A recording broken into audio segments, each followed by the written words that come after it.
मैत्रेय जी बोले, हे विदुर, भगवान श्री कृष्ण ने इस पृथ्वी पर अपनी अद्भुत और दिव्य लीलाएं समाप्त करके जब अपनी राजधानी द्वारका का त्याग कर दिया, तब यह पृथ्वी, जो पहले धर्म, ज्ञान, वैराग्य और ऐश्वर्य से शोभायमान थी, अत्यंत उदास और मलिन हो गई।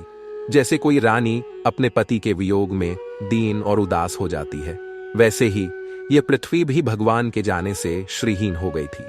उस समय भगवान के परम सखा और अनन्य भक्त उद्धव जी, जो भगवान के प्रिय शिष्यों में से एक थे और जिन्हें भगवान ने स्वयं आत्मज्ञान प्रदान किया था, वे अपने स्वामी के विरह में अत्यंत व्याकुल और उदास थे। वे भगवान के अंतिम उपदेशों और लीलाओं को स्मरण करते हुए अपनी आंखों से लगातार आंसू बहा रहे थे। उनका मन भगवान के प्रति अगाध प्रेम से भरा हुआ था। उद्धव जी ने सोचा कि अब इस संसार में मेरा क्या काम है। मेरे आराध्य, मेरे सखा, मेरे गुरु भगवान श्री कृष्ण तो अपने परम धाम को लौट गए हैं। अब मुझे भगवान के बताए हुए मार्ग पर चलकर उनकी कृपा प्राप्त करनी चाहिए। ऐसा विचार करके वे भगवान के आदेशानुसार बद्रिकाश्रम की ओर चल दिए। बद्रिकाश्रम वह पवित्र स्थान है जहां नारायण ऋषि तपस्या करते हैं और जहां भगवान के भक्तों को शांति और ज्ञान प्राप्त होता है। इधर आप विदुर जी, जो अपने बड़े भाई धृतराष्ट्र और भाभी गांधारी के प्रति उनके अन्यायपूर्ण व्यवहार के कारण हस्तिनापुर से निकलकर तीर्थ यात्रा कर रहे थे, पृथ्वी पर भ्रमण करते हुए द्वारकापुरी पहुंचे। जब आप द्वारका पहुंचे तो आपको ज्ञात हुआ कि भगवान श्री कृष्ण ने अपनी लीला समाप्त करके इस नश्वर संसार को छोड़ दिया है। यह सुनकर विदुर जी का हृदय शोक से भर गया। भगवान श्री कृष्ण के वियोग से उन्हें असहनीय पीड़ा हुई। वे सोचने लगे कि कैसे भगवान ने अपनी योग माया से इस सृष्टि का कार्य किया और कैसे उन्होंने धर्म की स्थापना करके अधर्मियों का नाश। भगवान की लीलाएं इतनी अद्भुत थीं कि उनका स्मरण मात्र ही मन को पवित्र कर देता था। विदुर जी ने तीर्थ यात्रा करते हुए अनेक पवित्र स्थानों का भ्रमण किया। वे कभी गंगा के पावन तट पर जाते तो कभी यमुना के निर्मल जल में स्नान करते। उन्होंने अनेक पुण्य पर्वतों और वनों में वास किया। इस दौरान उन्होंने विभिन्न ऋषि मुनियों से भेंट की और उनसे भगवान की महिमा और लीलाओं का श्रवण किया। वे जानते थे कि भगवान की कथाएं अनंत हैं और उनका श्रवण कीर्तन ही जीव को भवसागर से पार उतार सकता है। वे केवल भगवान के प्रेम में लीन होकर तीर्थों की यात्रा करते रहे, अपने शरीर की भी सुध बुध भूल गए थे। अनेक पवित्र स्थानों का भ्रमण करते हुए एक दिन प्रभास क्षेत्र में पहुंचे। यह वही प्रभास क्षेत्र था जहां भगवान श्री कृष्ण ने अपनी लीलाओं का समापन किया था। उस पवित्र भूमि पर आपने एक महानुभाव को देखा। वे कोई और नहीं, भगवान के परम भक्त और प्रिय सखा उद्धव जी थे। उद्धव जी का स्वरूप उस समय कैसा था? वे अत्यंत शांत, मौन और वैरागी प्रतीत हो रहे थे। उनके नेत्रों से लगातार आंसू बह रहे थे क्योंकि वे भगवान श्री कृष्ण के विरह में लीन थे। उनका शरीर धूल से सना हुआ था और वे एक वृक्ष के नीचे शांत भाव से बैठे थे, मानो गहरे ध्यान में हो। उनका चित्त भगवान के चरणों में पूरी तरह से लगा हुआ था। जब विदुर जी ने उद्धव जी को देखा तो उन्हें अत्यंत प्रसन्नता हुई। वे जानते थे कि उद्धव जी भगवान के कितने निकट थे और उन्होंने भगवान की अनेक लीलाओं को प्रत्यक्ष देखा था। विदुर जी ने अत्यंत आदरपूर्वक उद्धव जी को प्रणाम किया। उन्होंने अपने हृदय में भगवान के प्रति अगाध प्रेम अनुभव करते हुए उद्धव जी से उनके और भगवान के परिजनों के कुशल क्षेम के विषय में पूछा। विदुर जी ने कहा, हे उद्धव, आप तो भगवान के परम भक्त हैं। मुझे बताएं, क्या हमारे सभी संबंधी जो भगवान के प्रिय थे वे सब कुशल मंगल हैं? क्या भगवान श्री कृष्ण, जिन्होंने अपने भक्तों के उद्धार के लिए यह मनुष्य शरीर धारण किया था, वे भी प्रसन्न है? उद्धव जी ने विदुर जी को देखा तो उन्हें भी अत्यंत संतोष हुआ। वे जानते थे कि विदुर जी धर्मनिष्ठ, ज्ञानी और भगवान के सच्चे भक्त हैं। उद्धव जी ने अत्यंत करुणा भरे स्वर में विदुर जी को उत्तर दिया। उनका गला रुंध गया था और वे बड़ी कठिनाई से बोल पा रहे थे। भगवान के वियोग से उनके हृदय में तीव्र वेदना हो रही थी। उद्धव जी ने बताया कि भगवान श्री कृष्ण ने अपनी लीला समाप्त करके अपने परम धाम को लौट गए हैं। उन्होंने यदुवंशियों को शाप से मुक्त किया और स्वयं भी इस भौतिक संसार का त्याग कर दिया। उद्धव जी ने भगवान की अंतिम लीलाओं का वर्णन किया, जिसमें उन्होंने अपनी योग माया से यदुवंश का संहार करवाया और स्वयं भी एक बहेलिये के बाण द्वारा अपने शरीर का त्याग किया। यह सब उनकी लीला का ही एक अंग था। यह सुनकर विदुर जी का हृदय विदीर्ण हो गया। वे शोक और विस्मय से भर गए। उन्हें विश्वास नहीं हो रहा था कि जिस भगवान ने अपने अवतार से पृथ्वी का भार उतारा था, वे अब इस लोक में नहीं हैं। उद्धव जी ने विदुर जी को सांत्वना दी और कहा कि भगवान का परलोक गमन भी उनकी लीला का ही एक अंग है। वे कभी भी अपने भक्तों को नहीं छोड़ते और सदा उनके हृदयों में निवास करते हैं। उद्धव जी ने विदुर जी को समझाया कि भगवान की लीलाएं अनंत हैं और उनके प्रत्येक कार्य का कोई न कोई गूढ़ रहस्य होता है। उन्होंने भगवान द्वारा उन्हें दिए गए ज्ञान का भी संक्षेप में वर्णन किया, जिसमें भगवान ने उन्हें बताया था कि यह संसार अनित्य है और केवल उनकी भक्ति ही जीव को मोक्ष दिला सकती है। विदुर जी ने उद्धव जी की बातें अत्यंत ध्यानपूर्वक सुनी और उन्हें यह समझ में आया कि भगवान की सभी लीलाएं भक्तों के कल्याण के लिए ही होती हैं, चाहे वे प्रकट रूप में हों या अप्रकट रूप में। उनके मन में भगवान के प्रति श्रद्धा और भी दृढ़ हो गई। अत्यंत व्याकुल हृदय से भगवान के परलोक गमन की बात पूछी।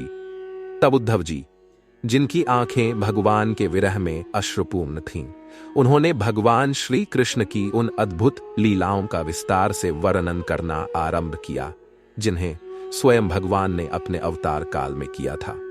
उद्धव जी ने कहा, हे विदुर, क्या आप जानते हैं कि भगवान श्री कृष्ण जो साक्षात परब्रह्म परमात्मा हैं, उन्होंने कैसे अपनी योग माया से इस पृथ्वी पर एक मनुष्य का रूप धारण किया? उनका यह अवतार किसी साधारण प्राणी की तरह नहीं था, बल्कि यह केवल भक्तों के कल्याण और दुष्टों के संहार के लिए था। उन्होंने इस संसार में आकर अनगिनत असुरों का नाश किया, जिन्होंने धर्म का उल्लंघन किया था और सज्जनों को सताया था। उन्होंने भगवान की बाल लीलाओं का स्मरण किया और कहा, अहो, भगवान ने बाल रूप में ही कैसे कैसे अद्भुत कर्म किए। उन्होंने पूतना जैसी राक्षसी का वध किया, जिसने छल से उन्हें विषपान कराने का प्रयास किया था। उन्होंने शक्तासुर और तृणावर्त जैसे भयानक असुरों को खेल खेल में ही मार डाला। माखन चुराने के बहाने उन्होंने गोकुल की गोपियों को कितना आनंद दिया। वे अपनी छोटी उंगली पर गोवर्धन पर्वत को उठा लिया, केवल इंद्र के अहंकार को तोड़ने के लिए। उन्होंने यमुना नदी में कालिय नाग को नाथ कर उसे शुद्ध किया, जिससे सभी जीव भयमुक्त हो गए। उनकी हर लीला प्रेम और परोपकार से भरी थी।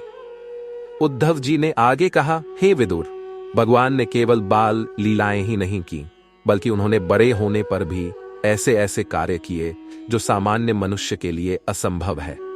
उन्होंने मथुरा के क्रूर राजा कंस का संहार किया, जिसने अपने माता पिता को कैद कर रखा था और अनगिनत साधु संतों को सताया था। उन्होंने शिशुपाल जैसे उद्दंड राजा का वध किया, जिसने भरी सभा में उनका अपमान किया था। उन्होंने जरासंध जैसे शक्तिशाली योद्धा को बार बार पराजित किया, जिसने अनेक राजाओं को बंदी बना रखा था। उन्होंने द्वारका में भगवान के निवास का भी वर्णन किया और कहा, भगवान ने समुद्र के बीच में एक अद्भुत नगरी द्वारका का निर्माण किया, जो किसी स्वर्ग से कम नहीं थी। वहां वे 16,108 रानियों के साथ निवास करते थे, जिनमें रुक्मिणी, सत्यभामा और जाम्बवती जैसी देवियां प्रमुख थीं। वे सभी रानियां भगवान के प्रति पूर्णतः समर्पित थीं और भगवान भी उनसे अत्यंत प्रेम करते थे। भगवान ने इन सभी रानियों के साथ रहकर अनेक दिव्य लीलाएं की, जो केवल उनके भक्तों को ही ज्ञात है। उद्धव जी ने अपनी बातों का समापन करते हुए कहा, हे विदुर, भगवान श्री कृष्ण की सभी लीलाएं अद्वितीय और अलौकिक हैं। वे केवल आनंद के लिए नहीं की जाती, बल्कि जीवों के उद्धार और धर्म की स्थापना के लिए होती हैं। उनके गुणों का वर्णन करना किसी के लिए भी संभव नहीं है, क्योंकि वे अनंत हैं। जो मनुष्य इन लीलाओं का श्रवण करता है और उनका स्मरण करता है, वह इस संसार के बंधनों से मुक्त हो जाता है और भगवान के परम धाम को प्राप्त करता है। ये लीलाएं केवल भक्ति से ही समझी जा सकती हैं, क्योंकि भगवान स्वयं प्रेम और भक्ति के अधीन है। विदुर जी अत्यंत ध्यानपूर्वक उद्धव जी की बातें सुनते रहे। उनके हृदय में भगवान के प्रति श्रद्धा और भी बढ़ती गई। वे समझ गए कि भगवान की लीलाएं केवल आनंद के लिए नहीं, बल्कि जीवों के उद्धार के लिए होती हैं। जब उद्धव जी ने भगवान श्री कृष्ण की अनंत लीलाओं और उनके अद्भुत कर्मों का वर्णन किया, तब विदुर जी ने उनके मुख से भगवान की महिमा सुनकर अत्यंत संतोष प्राप्त किया। उनका मन भगवान के प्रेम में डूब गया था। फिर भी विदुर जी के हृदय में कुछ और जिज्ञासाएं थीं, जिन्हें वे उद्धव जी से पूछना चाहते थे। विदुर जी ने अत्यंत विनम्रता पूर्वक उद्धव जी से पूछा, हे उद्धव, आपने भगवान के इस लोक से परलोक गमन की बात बताई। यह सुनकर मेरा हृदय अत्यंत व्यथित है, लेकिन मुझे यह जानने की तीव्र इच्छा है कि भगवान ने अपने परम धाम को जाने से ठीक पहले कौन सी अंतिम लीलाएं की। उन्होंने अपने प्रिय भक्तों को क्या शिक्षाएं दी और किस प्रकार उन्होंने इस मर्त्य लोक को त्याग कर अपने दिव्य धाम को प्रस्थान किया। तब उद्धव जी ने अत्यंत करुणा भरे स्वर में उत्तर दिया। उनकी आंखों में आंसू थे, क्योंकि भगवान की अंतिम लीलाओं का स्मरण उनके लिए अत्यंत पीड़ादायक था। उद्धव जी ने कहा, हे विदुर, भगवान श्री कृष्ण ने इस पृथ्वी का भार उतारने के लिए अनेक लीलाएं की। अपनी अंतिम लीला में उन्होंने यदुवंश का संहार भी करवाया। यह सब उनकी अचिंत्य शक्ति और योग माया का ही परिणाम था, क्योंकि यदुवंशियों में कुछ ऐसे वीर उत्पन्न हो गए थे जिनका बल भगवान के अतिरिक्त कोई और सहन नहीं कर सकता था। उद्धव जी ने आगे बताया, भगवान ने द्वारका में रहते हुए अपने परम धाम को जाने से पहले अपने परम भक्त अर्जुन को अपनी शिक्षाएं हैं, जो भगवद गीता के नाम से प्रसिद्ध है। कुरुक्षेत्र के युद्ध में भगवान ने अर्जुन को ज्ञान, कर्म और भक्ति योग का उपदेश दिया था, जिससे अर्जुन ने अपने कर्तव्य को समझा और धर्म की स्थापना में सहायक हुआ। यह ज्ञान न केवल अर्जुन के लिए था, बल्कि समस्त मानव जाति के कल्याण के लिए था। भगवान ने अपने शरीर का त्याग कैसे किया? हे विदुर, भगवान ने अपनी लीला समाप्त करने का निश्चय किया और वे प्रभास क्षेत्र में उन्होंने अपने योग बल से अपने शरीर को त्याग दिया। यह लीला भी उनकी अद्भुत थी, क्योंकि वे स्वयं पर ब्रह्म हैं और वे अपनी इच्छा से शरीर धारण करते हैं और अपनी इच्छा से ही उसका त्याग करते हैं। किसी बाण या अस्त्र का उन पर कोई वास्तविक प्रभाव नहीं पड़ सकता था। यह केवल उनकी लीला थी, ताकि वे मनुष्य लोक को यह दिखा सकें कि शरीर नश्वर है और आत्मा अमर है। उद्धव जी ने अंत में कहा, हे विदुर, भगवान ने मुझे भी विशेष ज्ञान दिया था। उन्होंने मुझसे कहा था, बद्रिकाश्रम जाओ और वहां एकांत में रहकर मेरा ध्यान करो। मैं सदा तुम्हारे हृदय में निवास करूंगा। भगवान के इस आदेश का पालन करते हुए ही मैं यहां आया हूं और उनके विरह में लीन होकर उनका ध्यान कर रहा हूं।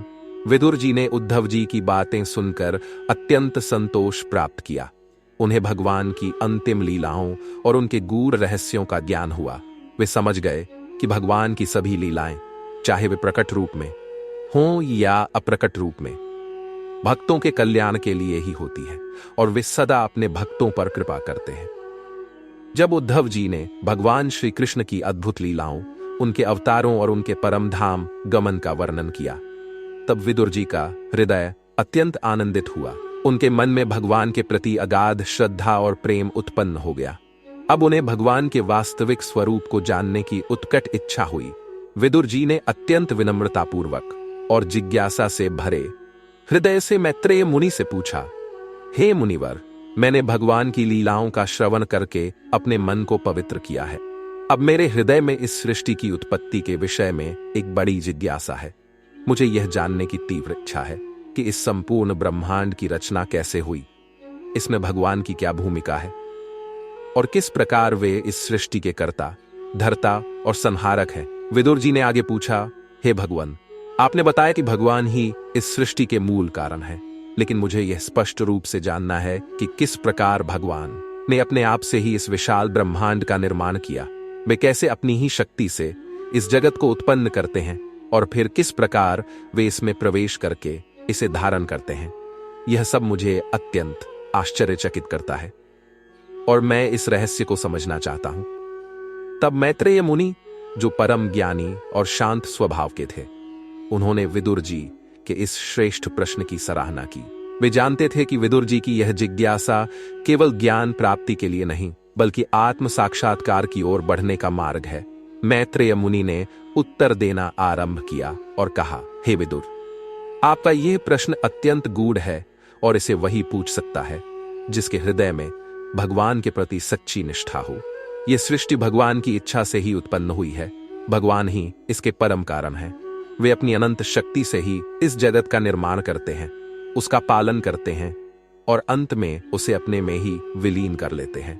उन्होंने समझाया, भगवान ने अपनी बहिरंगा शक्ति, जिसे प्रकृति कहते हैं, और अपनी अंतरंगा शक्ति, जिसे पुरुष कहते हैं, को उत्पन्न किया।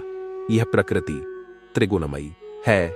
सत्व, रज और तम, और पुरुष चैतन्य स्वरूप है जो जीवात्मा का प्रतिनिधित्व करता है। जब भगवान इच्छा करते हैं तब प्रकृति और पुरुष का संयोग होता है। इसी संयोग से सृष्टि के विभिन्न तत्व उत्पन्न होते हैं, जैसे महत्तत्व, बुद्धि का मूल, अहंकार और पंच तन्मात्राएं, शब्द, स्पर्श, रूप, रस, गंध।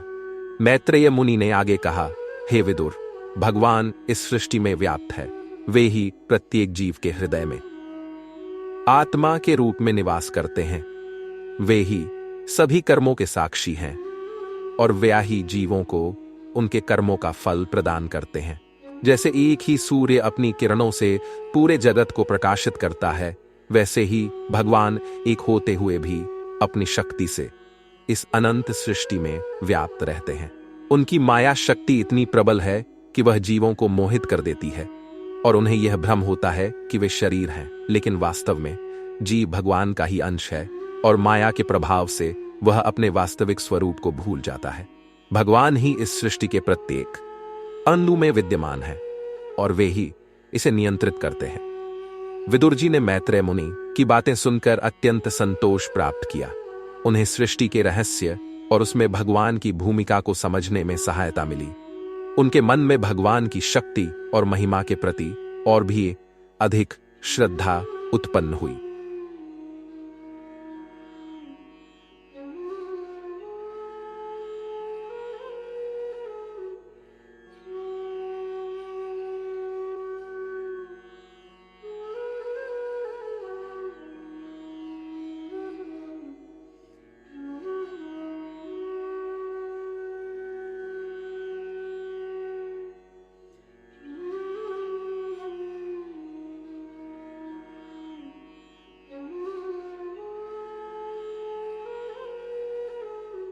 जब विदुर जी ने सृष्टि की उत्पत्ति में भगवान की भूमिका और प्रकृति पुरुष के संयोग की बात सुनी, तो उनके मन में और भी सूक्ष्म जिज्ञासा उत्पन्न हुई।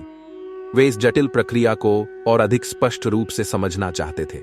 विदुर जी ने मैत्रेय मुनि से अत्यंत श्रद्धापूर्वक पूछा, हे मुनिवर, आपने बताया कि भगवान ने अपनी शक्ति से प्रकृति और पुरुष को उत्पन्न किया और उन्हीं के संयोग से इस सृष्टि की रचना हुई, परंतु मेरी यह जानने की प्रबल इच्छा है कि ये तत्व प्रकृति और पुरुष कैसे कार्य करते हैं, इनका आपस में क्या संबंध है और किस प्रकार इनसे इस भौतिक जगत का विकास होता है।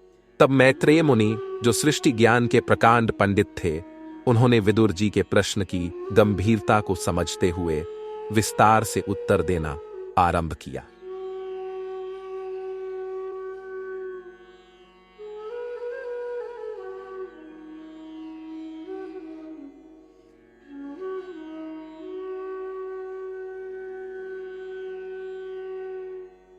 के क्रमबद्ध विकास का वर्णन करता हूं। यह जो प्रकृति है वह भगवान की बहिरंगा शक्ति है, जिसे माया भी कहते हैं। यह त्रिगुणमयी है, सत्व, रज और तम।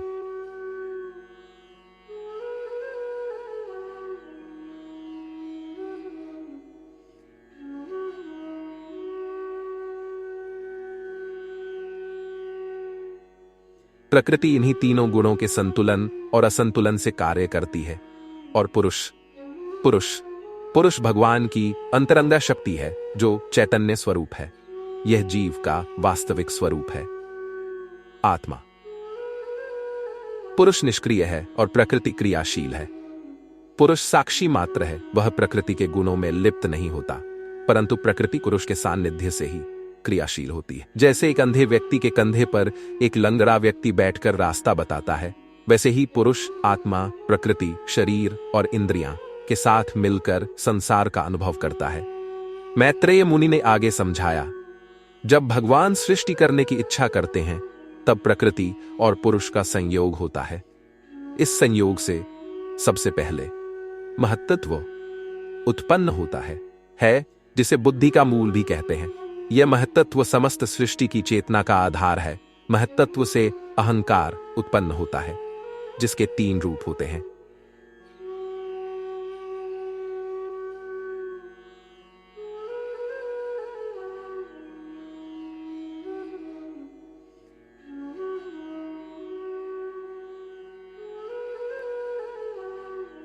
तामसिक अहंकार से 5 तन्मात्राएं उत्पन्न होती हैं।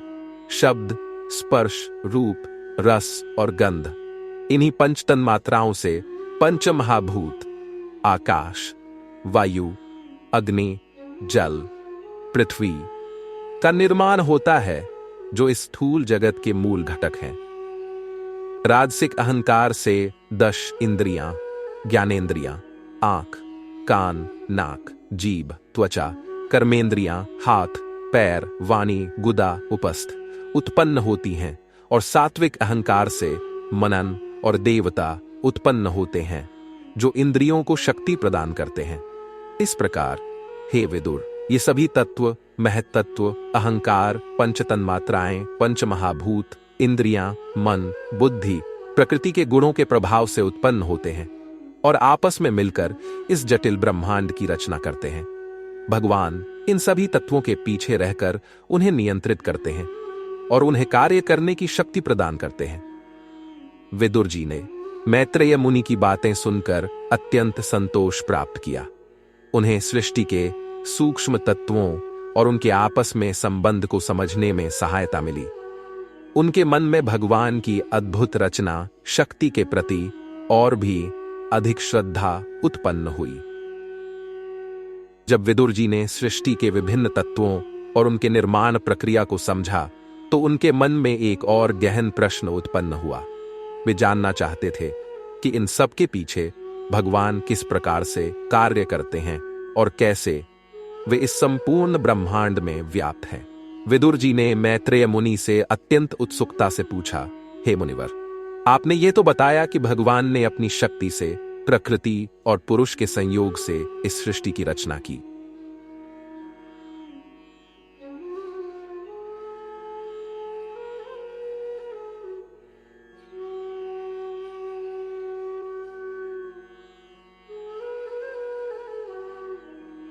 और कैसे वे इसमें स्थित रहते हुए भी इससे अनासक्त बने रहते हैं, यह समझना मेरे लिए अत्यंत आवश्यक है। तब मैत्रेय मुनि ने विदुर जी के इस गहरे प्रश्न की सराहना की और उत्तर देना आरंभ किया। प्रत्येक जीव के हृदय में परमात्मा और आत्मा के रूप में निवास करते हैं। यह उनकी अचिंत्य शक्ति है कि वे असंख्य रूपों में प्रकट होते हुए भी वास्तव में एक ही है। जैसे एक ही अग्नि विभिन्न प्रकार की लकड़ियों में अलग अलग आकार और रूप में जलती हुई दिखाई देती है, उसी प्रकार भगवान एक होते हुए भी विभिन्न शरीरों में आत्मा के रूप में अलग अलग प्रतीत होते हैं। वे शरीर में होते हुए भी शरीर के दोषों से मुक्त रहते हैं, क्योंकि वे त्रिगुणों सत्व, रज, तम से परे हैं और सभी भौतिक बंधनों से अनासक्त हैं। मैत्रेय मुनि ने आगे समझाया, भगवान इस सृष्टि में रहते हुए भी वे अलिप्त रहते हैं, जैसे कमल का पत्ता जल में रहते हुए भी जल से अलिप्त रहता है। वे सभी कर्मों के साक्षी हैं, परंतु स्वयं किसी कर्म में लिप्त नहीं होते। वे ही सभी जीवों के कर्मों को देखते हैं और उन्हीं के अनुसार उन्हें फल प्रदान करते हैं। वे ही इस विशाल ब्रह्मांड का पालन करते हैं। वे ही विभिन्न देवों के रूप में सृष्टि के कार्य को संचालित करते हैं। ब्रह्मा के रूप में सृष्टि करते हैं, विष्णु के रूप में पालन करते हैं और शिव के रूप में संहार करते हैं। लेकिन वे स्वयं इन तीनों गुणों और कार्यों से परे हैं। यह सब उनकी लीला मात्र है। भगवान की शक्ति इतनी अनंत है कि उनके गुणों का वर्णन करना किसी के लिए भी संभव नहीं है। वे अपनी इच्छा से ही इस संपूर्ण जगत को रचते हैं, उसे धारण करते हैं और अंत में उसे अपने में ही विलीन कर लेते हैं। वे ही सभी जीवों के परम आश्रय हैं और वे ही इस संसार के बंधनों से मुक्ति दिलाने वाले हैं। विदुर जी ने मैत्रेय मुनि की बातें सुनकर अत्यंत आश्चर्यचकित हुए। उन्हें भगवान की सर्वव्यापकता, उनकी अनासक्ति और उनकी अचिंत्य शक्ति का ज्ञान हुआ। उनके मन में भगवान के प्रति अगाध श्रद्धा और भक्ति का संचार हुआ। जब विदुर जी ने मैत्रेय मुनि के मुख से भगवान की सर्वव्यापकता और उनकी अचिंत्य शक्ति का श्रवण किया, तो उनके मन में भगवान के अनगिनत अवतारों के विषय में जानने की तीव्र इच्छा उत्पन्न हुई। वे जानते थे कि भगवान ने धर्म की स्थापना और भक्तों के उद्धार के लिए अनेक बार पृथ्वी पर अवतार लिया है। विदुर जी ने अत्यंत जिज्ञासा पूर्वक मैत्रेय मुनि से पूछा, हे मुनिवर,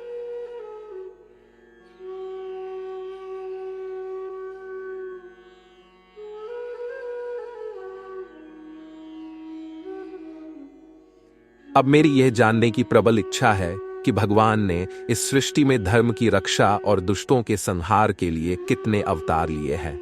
कृपया उनके प्रमुख अवतारों का वर्णन करें और उनके क्या क्या कार्य थे, यह भी बताएं। तब मैत्रेय मुनि ने विदुर जी के इस उत्तम प्रश्न की सराहना की और उत्तर देना आरंभ किया। उन्होंने कहा, हे विदुर, भगवान के अवतार अनंत हैं। वे अपनी लीला से ही समय समय पर पृथ्वी पर प्रकट होते हैं।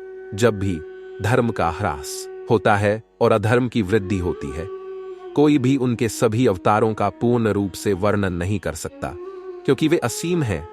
फिर भी मैं तुम्हें उनके कुछ प्रमुख और महत्वपूर्ण अवतारों के विषय में बताता हूं, जो उन्होंने विशेष प्रयोजनों के लिए धारण किए थे।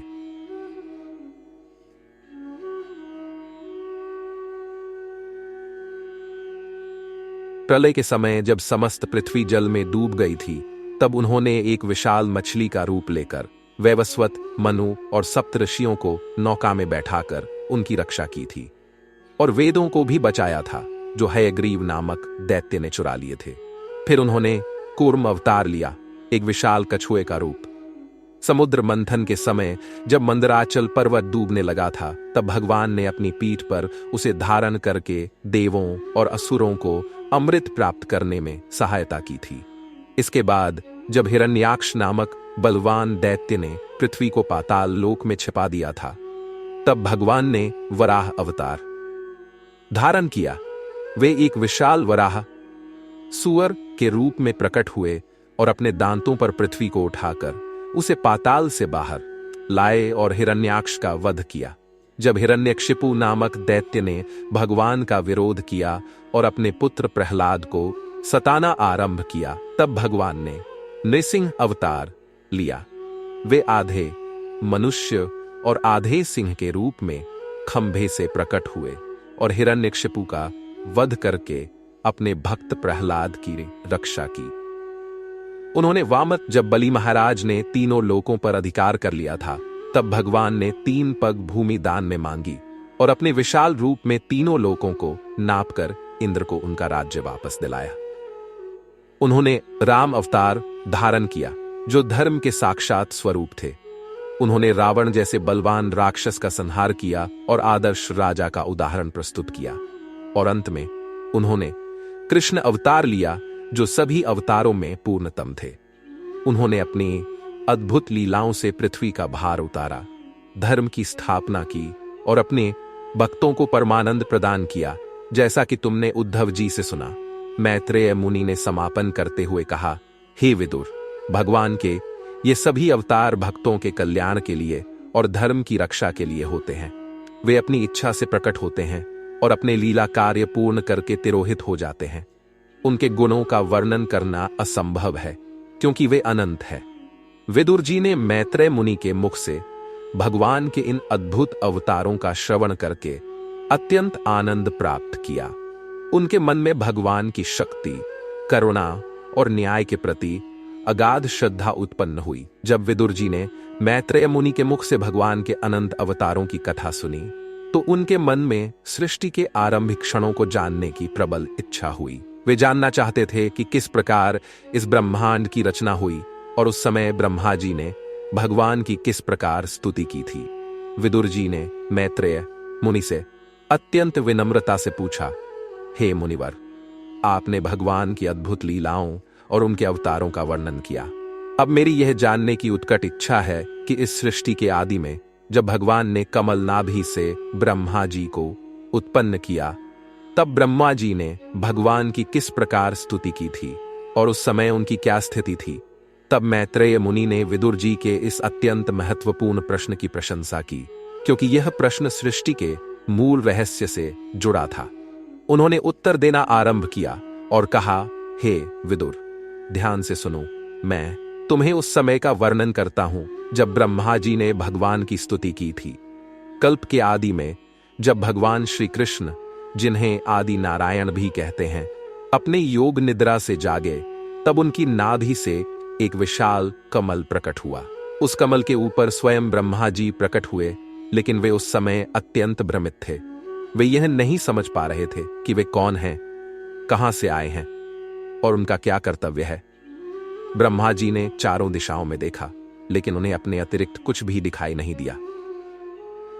उन्हें यह भी नहीं पता था कि यह कमल कहां से उत्पन्न हुआ है। वे उस कमल की नाल के सहारे नीचे की ओर जाने लगे ताकि उसके मूल स्रोत का पता लगा सके, लेकिन वे हजारों वर्षों तक यात्रा करते रहे और फिर भी कमल के मूल तक नहीं पहुंच पाए।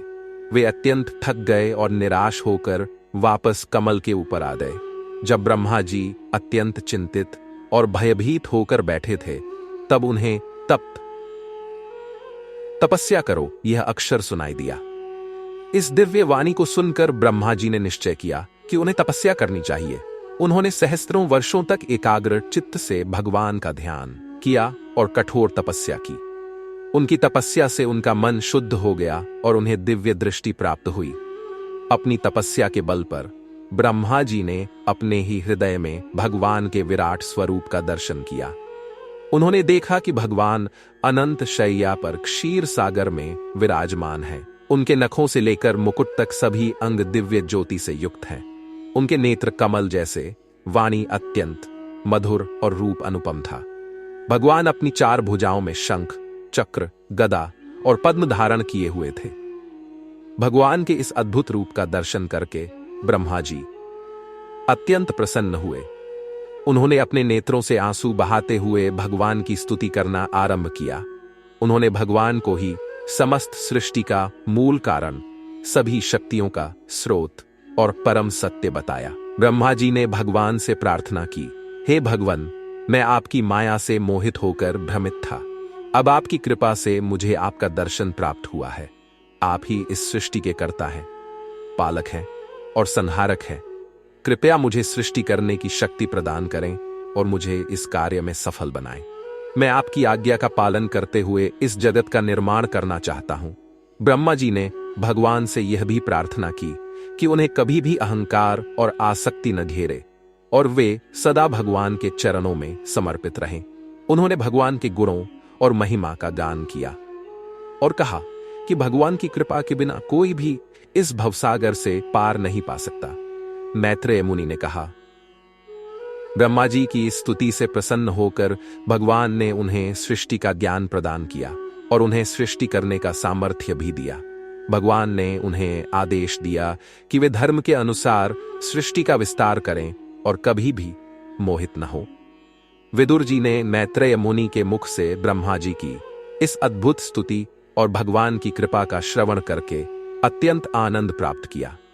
उन्हें यह समझ में आया कि सृष्टि के आदि में भी भगवान ही एकमात्र आश्रय थे। जी ने भगवान की कृपा से सृष्टि का ज्ञान प्राप्त किया और उन्हें सृष्टि करने का सामर्थ्य मिला। तब उनके मन में यह विचार आया कि अब उन्हें किस प्रकार इस विशाल ब्रह्मांड का विस्तार करना चाहिए। मैत्रेय मुनि ने कहा, हे विदुर, ब्रह्मा जी ने भगवान की प्रेरणा से सबसे पहले अपने मन से विभिन्न प्रकार के प्राणियों को उत्पन्न करने का निश्चय किया। उन्होंने अपनी इच्छा शक्ति से कुछ महानुभावों को जन्म दिया, जिन्हें प्रजापति सृष्टि के विस्तार में ब्रह्मा जी के प्रमुख सहायक बने। ये प्रजापति सृष्टि के विस्तार में ब्रह्मा जी के प्रमुख सहायक बने। ब्रह्मा जी ने अपने मन से जिन प्रमुख प्रजापतियों को उत्पन्न किया, उनमें ये थे मरीचि, अत्रि, अंगिरा, पुलस्त्य, पुलह, क्रतु, भृगु, वशिष्ठ, दक्ष और स्वयं नारद।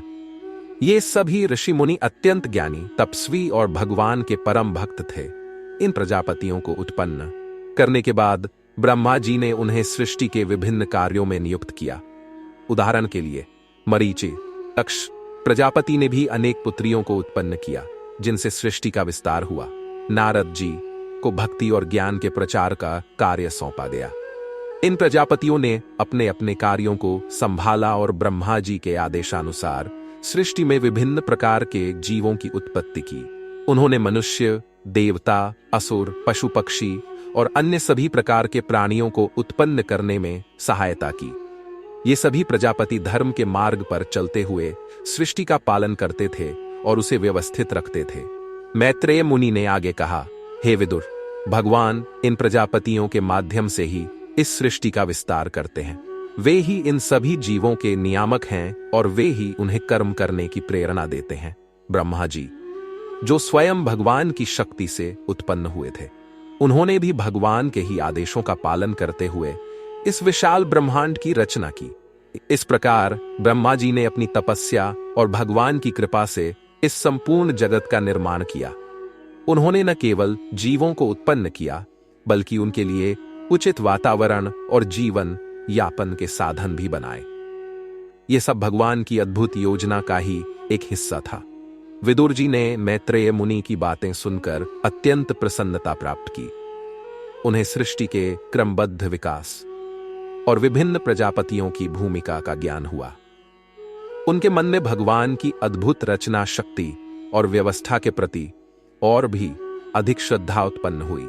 जब विदुर जी ने मैत्रेय मुनि के मुख से सृष्टि के विभिन्न तत्वों और प्रजापतियों द्वारा उसके विस्तार का वर्णन सुना, तो उनके मन में एक और अत्यंत महत्वपूर्ण और गूढ़ प्रश्न उत्पन्न हुआ। वे इस ब्रह्मांड को नियंत्रित करने वाली परम शक्ति काल के विषय में जानना चाहते थे। विदुर जी ने मैत्रेय मुनि से अत्यंत विनम्रता और जिज्ञासा से पूछा, हे मुनिवर, आपने सृष्टि की उत्पत्ति और विस्तार का वर्णन किया। अब आप मुझे यह बताएं कि काल, समय का वास्तविक स्वरूप क्या है? यह भगवान से किस प्रकार संबंधित है और कैसे यह समस्त प्राणियों और पदार्थों को प्रभावित करता है? कृपया इस गूढ़ रहस्य को स्पष्ट करें।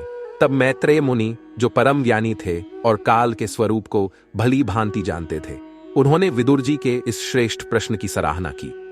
उन्होंने उत्तर देना आरंभ किया और कहा, हे विदुर, आपका यह प्रश्न अत्यंत महत्वपूर्ण है, क्योंकि काल ही इस भौतिक जगत का सबसे बड़ा नियामक है। काल भगवान की ही एक शक्ति का रूप है, जो सभी पदार्थों को नियंत्रित करता है। यह अनादि और अनंत है, अर्थात इसका न कोई आरंभ है और न कोई अंत। काल ही सभी वस्तुओं को उत्पन्न करता है, उनका पालन करता है और अंत में उनका संहार भी करता है। इस जगत में कोई भी वस्तु काल के प्रभाव से बच नहीं सकती। जिस प्रकार एक शक्तिशाली नदी अपने प्रवाह में सब कुछ बहा ले जाती है, उसी प्रकार काल भी अपने अविरल प्रवाह से सभी वस्तुओं को जन्म, विकास और विनाश की ओर ले जाता है। यह जो हम समय के विभिन्न खंड देखते हैं, जैसे क्षण, निमेष, पल, घड़ी, पहर, दिन, रात, पक्ष, मास, ऋतु, अयन, वर्ष, युग, मनवंतर और कल्प, ये सब काल के ही विभिन्न माप हैं। ये सभी माप जीवों के कर्मों और भौतिक सृष्टि की गतिविधियों से जुड़े हुए हैं। उदाहरण के लिए, एक निमेष आंख के पलक झपकने जितना समय है। 3 निमेष का एक क्षण होता है। 2 क्षणों का एक लव होता है। 2 लव का एक निमेष। पुनरावृत्ति, यहाँ क्षण और लव की छोटी इकाइयां बताई गई। 3 निमेष का एक अणु और 3 अणु का एक त्रसरेणु होता है। ये अत्यंत सूक्ष्म इकाइयां हैं, जो प्रकाश की किरणों में उड़ते धूल के कणों से संबंधित है। इस प्रकार विभिन्न छोटी छोटी इकाइयों से मिलकर दिन, रात, पक्ष, मास, महीना, ऋतु, अयन, उत्तरायन और दक्षिणायन और वर्ष बनते हैं, जो मनुष्यों के काल चक्र है। मनुष्यों के हजारों वर्ष देवताओं के लिए एक दिन और रात होते हैं, और इसी तरह यह क्रम आगे बढ़ता है। ब्रह्मा जी का एक दिन और रात हमारे हजारों चतुर्युगों, सत्ययुग, त्रेता युग, त्रेतायुग, कलियुग के बराबर होता है। ब्रह्मा जी का एक दिन एक कल्प में सृष्टि उत्पन्न होती है, और उनके एक कल्प में सृष्टि उत्पन्न होती है और दूसरे कल्प में उसका प्रलय होता है। मैत्रेय मुनि ने अंत में कहा, हे विदुर, यह सब काल भगवान की ही शक्ति का प्रदर्शन है। भगवान स्वयं काल के नियंत्रक हैं, और वे ही काल को अपनी इच्छा से चलाते हैं। वे ही सभी युगों, मनवंतरों और कल्पों के स्वामी हैं। वे ही ब्रह्मा, विष्णु और शिव के रूप में सृष्टि, स्थिति और प्रलय का कार्य करते हैं, लेकिन वे स्वयं इन तीनों गुणों से परे हैं, और काल उन्हें प्रभावित नहीं कर सकता। काल उन्हीं की माया का एक साधन है, जिससे वे इस जगत को नियंत्रित करते हैं। विदुर जी ने मैत्रेय मुनि की बातें सुनकर अत्यंत गंभीर चिंतन किया। उन्हें काल की महिमा और भगवान की श्रेष्ठता का ज्ञान हुआ। उन्हें यह समझ में आया कि इस भौतिक जगत में सभी कुछ काल के अधीन है, लेकिन भगवान स्वयं काल के भी नियामक है। प्रिय श्रद्धालुओं, आज की इस श्रीमद् भागवत कथा के तृतीय स्कंद के 11 अध्यायों में हमने विदुर और मैत्रेय मुनि के संवादों से सृष्टि, भगवान के अवतारों और काल की महिमा को विस्तार से जाना। आज की कथा यहीं विराम लेती है।